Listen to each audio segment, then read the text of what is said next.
Happy Halloween, everyone. What? Another one of Pat's Halloween videos coming out after the holiday? Shocker! However, this year I had an excuse. There was a strange stalker I had to deal with. You must win. Crack that whip! Sorry about that. But here I am to review yet another NES Halloween game. However, though, it's safe to say at this point they've all been reviewed by one person or another. We might have to turn to the Famicom this year. What about Splatterhouse Naughty Graffiti, translated Splatterhouse Naughty Graffiti? But how could I possibly play a Famicom game on my NES? Sometimes there's a game that you can't play. It ain't Japanese, but that's okay. There is a solution, it's plain to see. Just go and grab a honeybee. Honeybee! That seemed necessary. Oh, almost forgot, my costume. Can you guess who I am? Give up? I'm Jason Priestley!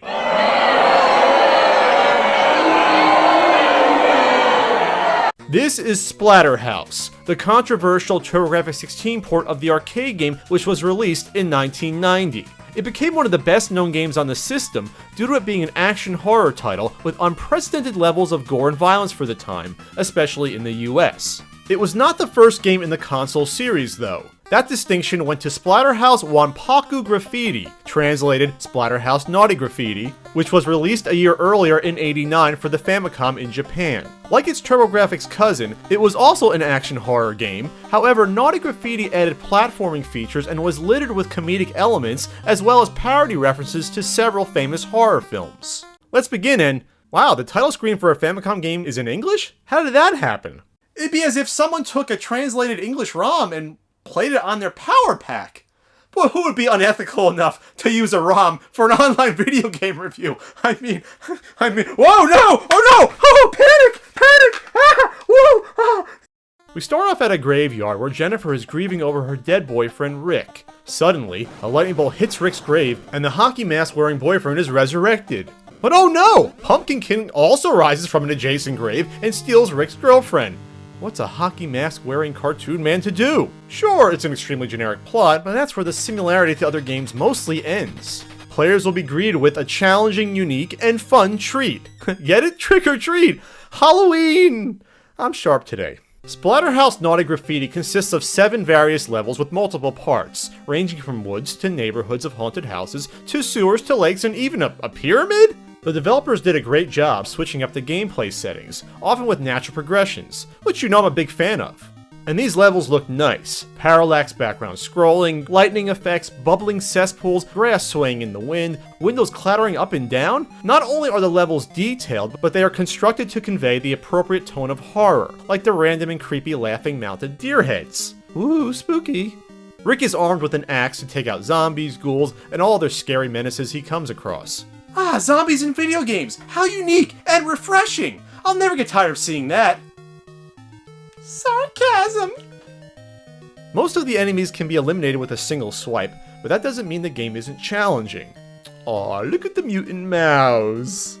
In a few parts of the game, a shotgun can be attained and used to obliterate whatever is in its path. It's extremely satisfying to use, so it's a little disappointing how infrequently it appears. The first thing you'll immediately notice when playing is how incredibly smooth the controls are. Rick can swipe with the axe either standing still or while moving. In most action games, the player will stop in their tracks when attacking, but not here. You can move through the levels deliberately or quickly depending on your playstyle. It's also nice to see how precise the jumping is. Once in the air, the player can stop Rick on a dime or move him backwards and forwards to any extent they wish. The satisfying and accurate controls make Rick very agile, keeps the game moving, and allows the game to throw complex situations at the player and ramp up the difficulty in parts. However, the player is given the tools to adequately handle the situations, which is the definition of a balanced and fair game. The enemies can be overwhelming, so thankfully Rick is given a life bar, and can find candy and burgers throughout the levels to replenish his health. There's also a simple experience point system, based on the amount of enemies Rick defeats. When the limit is reached, Rick's health bar increases and the experience points return to 0, allowing Rick to level up several times throughout the game. Besides that assistance, the player is given multiple continues as well as a password to start over on levels when continues are gone. When using the password, the player is penalized by having their life bar reduced, but they can build it back up as normal after that point. The music of Splatterhouse Naughty Graffiti is fine, not great. It's appropriately creepy and moody when it needs to be, but it's nothing memorable. The sound design is nothing to write home about either, but the sounds of the axe swiping and chopping of enemies, gets the job done. The graphics and animation are what impress the most. The exaggerated characters and enemies are very well drawn with nice big sprites, clearly detailing what monsters they are supposed to represent. Speaking of the monsters, if you are familiar with the TurboGrafx and arcade versions, you'll identify several enemies that appear in all three games. The graphic detail also allows the gore to shine through. When you hit most enemies, they will either be sliced in half or have their heads taken clean off. Nasty stuff going on here. References to famous horror movies are abundant throughout the game, usually in the form of the mini and stage end bosses. Besides the Friday the 13th reference of the main character, there are references to The Exorcist, Jaws, Alien, just to name a few. You even have a vampire Michael Jackson who does the Thriller dance. He also gives you the finger and controls zombies to attack you. It probably would have been more accurate if he controlled little kids. You know, because he touched them. Allegedly.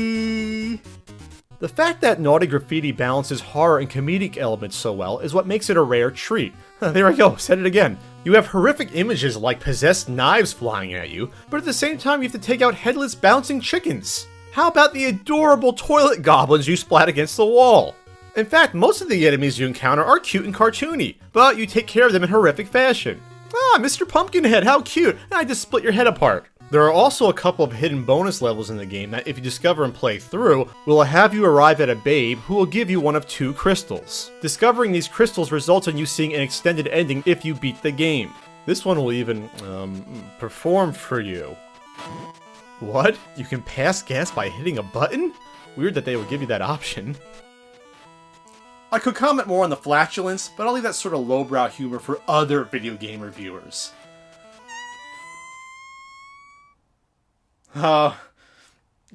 DK, was that you?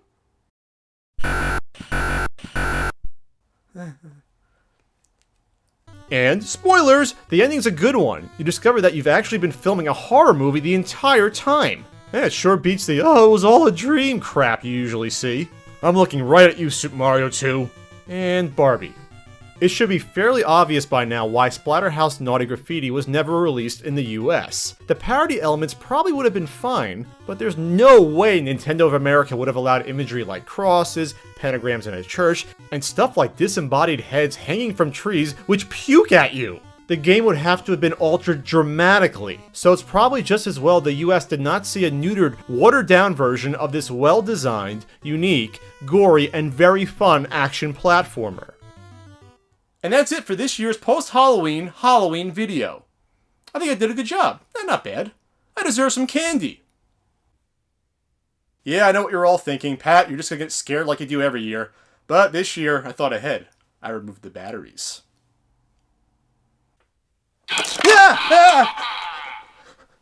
Oh, come on! You didn't see that coming?